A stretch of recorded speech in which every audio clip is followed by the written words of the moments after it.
Forecast with Thomas Geboy. Weather rates certified 11 years in a row. Good afternoon, Utah. I hope that you're having a marvelous Monday so far. Today brings a chance for isolated thunderstorms, mainly in the southern two-thirds of the state, but we won't see as many compared to what we saw yesterday. But with that being said, continue to be weather aware, especially in the southern two-thirds of the state, all the way from the Uinta Basin down to south central Utah. The heat will begin to crank. It's already hot outside, going to be even hotter tomorrow. And we're also going to see increasing winds as a weak system starts to move in from our northwest. In the meantime, here's the view from Lake Powell. Earlier this morning, we were looking at abundantly blue skies, but now we're getting a few puffy cumulus clouds beginning to develop as we still have some lingering monsoon moisture in place.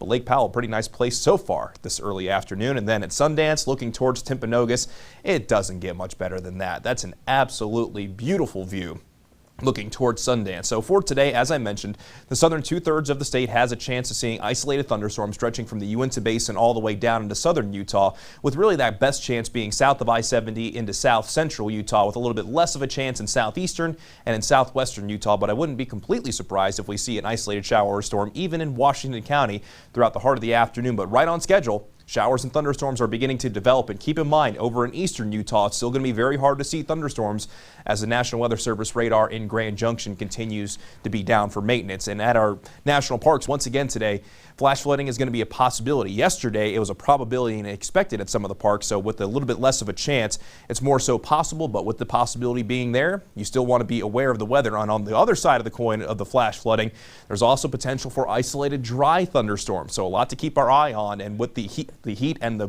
breezy conditions at times today, that could result in more fire concerns. Today will bring a daytime high in the mid to upper 90s along the Wasatch Front. That's toasty. We're already at 90 degrees in Salt Lake, 88 degrees in Cedar City, 103 in St. George, 91 degrees in Bluff, and even Elko will be in the upper 90s at 97. So for today, got a little bit of moisture in place again that's mainly favoring the southern two-thirds of the state, and the reason it's more isolated today is we have an area of high pressure sitting off to our west.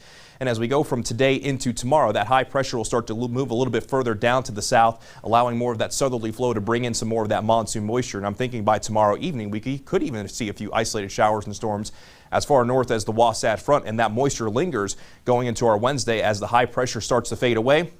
And that's going to result in more widespread activity, depending just on how clear and cut that delineation line is with the moisture. But through this afternoon, isolated showers and thunderstorms into tonight, mostly clear skies to partly cloudy skies. And then with the weak front approaching from our northwest tomorrow, you'll see more isolated activity really across the state. And then that does even extend to the Wasatch Front by late tomorrow afternoon into tomorrow evening.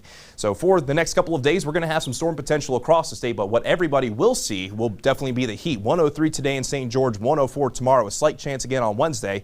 But that temperature going to be staying at and above the century mark through the next 7 days. And along the Wasatch Front, we introduce a chance for storms tomorrow where we likely get to the century mark. 94 for our Wednesday, then it's mid to upper 90s Thursday and Friday, and maybe another chance of storms by this upcoming weekend.